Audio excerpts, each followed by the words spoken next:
Noël, c'est la lumière qui vient éclairer nos ténèbres, c'est Marie qui donne vie à la source de vie, c'est l'espérance qui vient combler les cœurs des humains. Noël, c'est aussi le salut qui vient parmi les hommes, l'amour qui vient habiter dans le cœur des humains. Sous cet aspect spirituel, Noël tisse ses origines dans la Bible et dans la tradition, car il est en jeu l'homme et Dieu lui-même.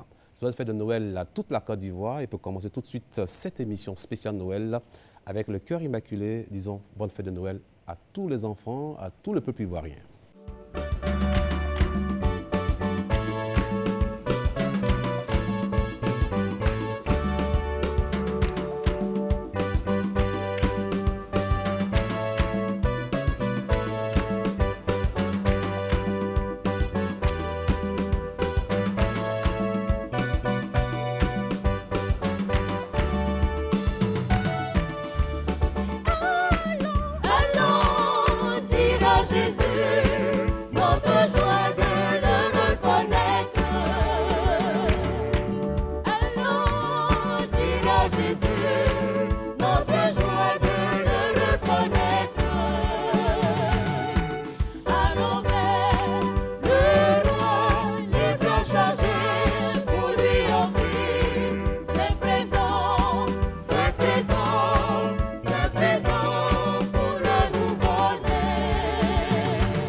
Voilà, sur ce plateau pour cette fête de Noël des invités, nous allons tout de suite, sans plus tarder, faire connaissance avec eux. À ma droite, le père Hippolyte Agnigori, professeur d'histoire de l'Église et de patristique, est avec nous.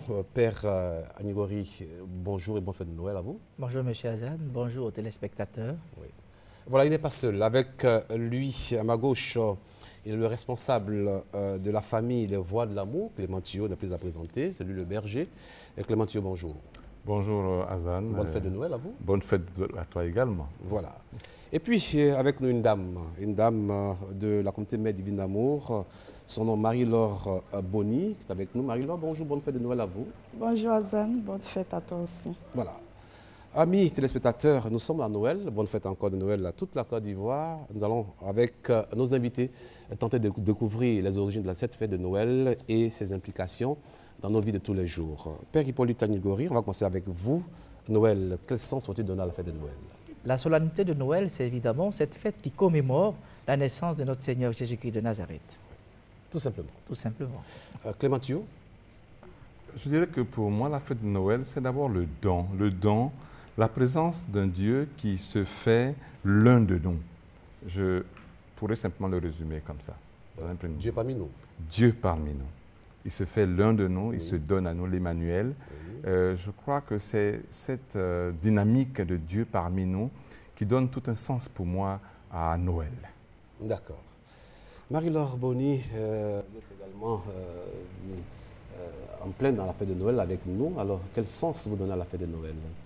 Contrairement à ce à quoi on pourrait s'attendre, oui. J'allais dire Noël, ce n'est pas d'abord les festivités. C'est ça. Ce n'est pas d'abord les cadeaux qu'on donne aux uns et aux autres. Oui. Le sens de Noël est tellement profond qu'on peut facilement passer à côté de l'essentiel de cette fête. C'est cela. Et comme le disait tout à l'heure notre frère Clément, pour moi, Noël, c'est Dieu parmi nous, mais pas un Dieu différent de nous. C'est-à-dire, on peut vivre avec quelqu'un, côtoyer quelqu'un sans vraiment se connaître. Mais ce Dieu vient prendre notre condition d'homme et redonner un sens à notre vie. Pour moi, c'est celui qui vient nous régénérer de l'intérieur, qui vient rétablir ce qui a été détruit par le péché, qui recrée l'homme et qui le comble d'amour afin que l'homme lui-même soit capable d'amour. Donc c'est d'abord la fête de l'amour. Et si on a perçu cela, je pense qu'on a perçu l'essentiel de cette fête. Professeur d'histoire de l'Église et de patristique, alors Père Hippolyte Agnigori, Noël, fête chrétienne, fête païenne, Noël c'est quoi même? La fête de Noël, justement, tisse ses origines d'un moment, d'une période qu'il faut situer. Parce que si malheureusement on n'arrive pas à situer la période dans laquelle est porté l'événement de Noël, on aura à faire fausse route. On ne va pas toucher, on ne va pas comprendre aisément ce qu'est Noël. C'est la raison pour laquelle il faut interroger les origines. En ce qui concerne Noël, Noël va tirer son origine de ce qu'on appelle le solstice d'hiver. Quand on parle de solstice d'hiver, justement, c'est des gros mots qui effraient plus d'un. Mais le mot lui-même, solstice, tire son origine de deux termes latins. Le premier, sol, qui veut dire soleil, et sistere, qui veut dire maintenir, qui veut dire s'arrêter. C'est le jour, le 21 ou le 22 décembre, où la nuit paraît plus longue. Et au lendemain, nous voyons poindre les rayons solaires. Ainsi, donc, ces rayons solaires vont annoncer ce qu'on appelle la période du printemps. Justement, dans cette période appelée solstice d'hiver, qui se situe dans le mois de décembre, nous allons constater que dans les origines, il y avait ce qu'on appelle la célébration des Yules et des Saturnales. On va parler d'abord des Yules.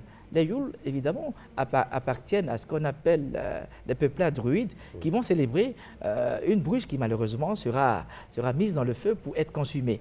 Et au lendemain, avec les rayons solaires, on va utiliser les cendres de la bûche pour répandre ces cendres sur la terre, dans les greniers, dans les maisons pour pouvoir exorciser les mauvais sorts, dans la mesure où on a demeuré longtemps dans ce qu'on appelle le froid hivernal. C'est une pratique païenne quand même. Elle est quand même païenne, elle est fortement païenne. Là, nous nous trouvons dans ce qu'il y a comme profane. Et justement, il y aura aussi une autre célébration, une festivité dans cette période appelée solstice d'hiver, c'est les Saturnales, une festivité romaine. Et c'est durant 7 jours, du 17 au 23 décembre, que les Romains vont célébrer ce qu'on appelle la relaxatio legis, c'est-à-dire le relâchement de la loi. L'esclave sera plus considéré comme un esclave et le maître pourra être touché par tout le monde. On va offrir des cadeaux aux enfants, tout cela. Et ces Saturnales vont célébrer Saturne, qui est le dieu solaire de l'agriculture. Et justement, au lendemain de ce Saturnal, on va voir, au travers de ce qui a été manifesté dans la semaine, comme une présence de Saturne qui vient pour étendre sa présence sur les terres et donner de la fécondité à ces terres-là. Justement, dans cette même période du solstice d'hiver, il y aura l'avènement et la célébration de la renaissance de certains dieux. Je ne veux pas m'étaler sur ces dieux, non, parce qu'il y en a beaucoup. Il y a le dieu Odin qui appartient aux barbares, il y a le dieu Gargan, il y a le dieu des Gaulois, Conrin. Mais je veux m'attarder sur la divinité par excellence païenne du temps du solstice d'hiver. C'est la divinité Mitra. Mitra, vous le savez, Mitra, au 1er siècle, les Romains qui faisaient des razzias, justement, il fallait étendre l'hégémonie, le pouvoir romain. Ils sont arrivés en Perse et justement, ils ont colonisé ces Perses-là. Et en retournant chez eux, ils ont adopté le dieu des Perses appelé Mitra. Et voilà, ce dieu va donner du courage aux différents militaires qui se trouvaient dans la légion romaine. Et ce dieu-là, il sera plus ou moins adoré à Rome au 1er, au 2e siècle.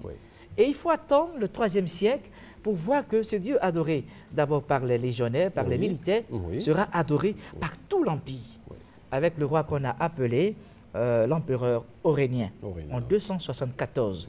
C'est lui qui va demander à ce que l'adoration de ce Mitra, qui est considéré comme un messie, qui est considéré comme un soleil, qui est considéré comme celui-là même qui apporte la fécondité à la terre romaine, comme celui-là même qui est comme l'envoyé du dieu lumière par excellence qu'on appelle Ahura Mazda. C'est ce dieu-là qui va être célébré dans tout l'Empire romain. Et cela malheureusement au détriment des chrétiens qui se dessinaient encore dans les catacombes. Il faut donc attendre en 312 avec la conversion d'un empereur extraordinaire. Son nom est Constantin.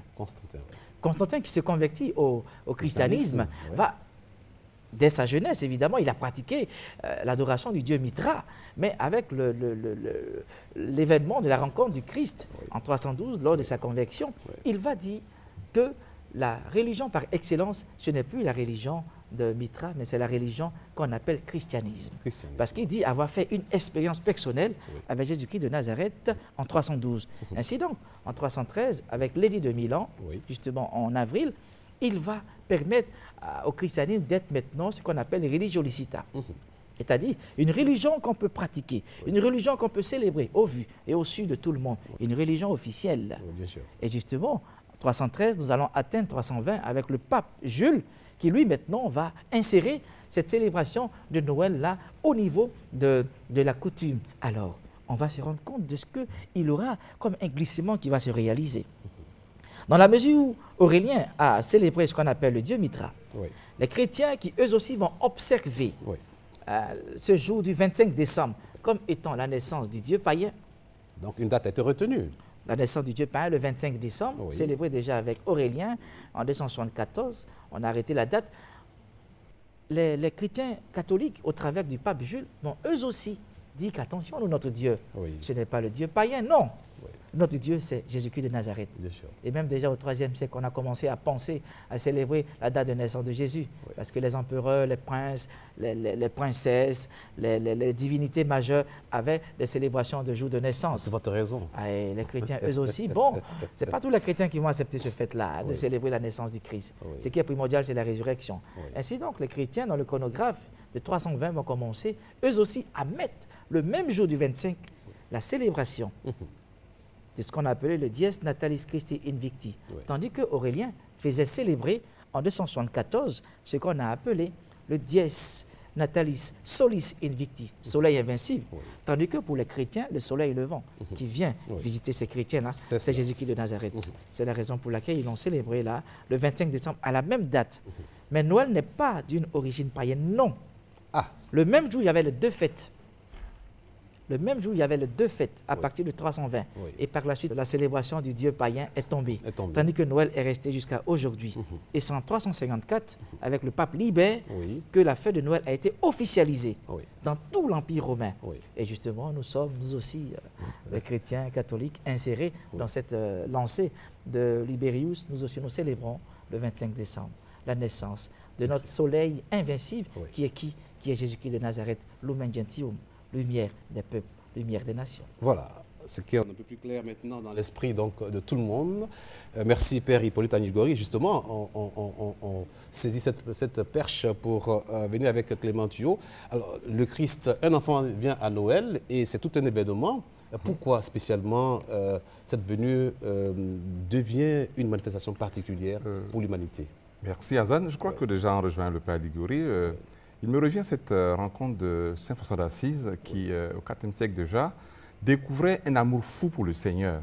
Et on parle de François d'Assise comme celui-là qui avait comme un amour d'enfant. Oui. Et devenir enfant, c'est rejoindre, je dirais, l'humilité, rejoindre la simplicité, rejoindre, je dirais, l'abandon, je dirais la fragilité, qui est un lieu possible où Dieu peut s'inscrire. Oui. Je crois que c'est vraiment cette dimension-là qui fait que lorsqu'on parle de Noël, qu'on rejoint l'enfant, je dirais à la limite, l'enfance, c'est un peu l'innocence. Et lorsque Dieu arrive sur cette terre, que nous le découvrons à la crèche, nous le regardons à la crèche, nous l'admirons, c'est vrai, parce qu'il y a dedans comme une innocence qui traduit, je dirais, comme nous, adultes, nous avons l'habitude de regarder notre enfance avec beaucoup de nostalgie, ce désir de devenir, je dirais, fragile, pour que Dieu se fasse force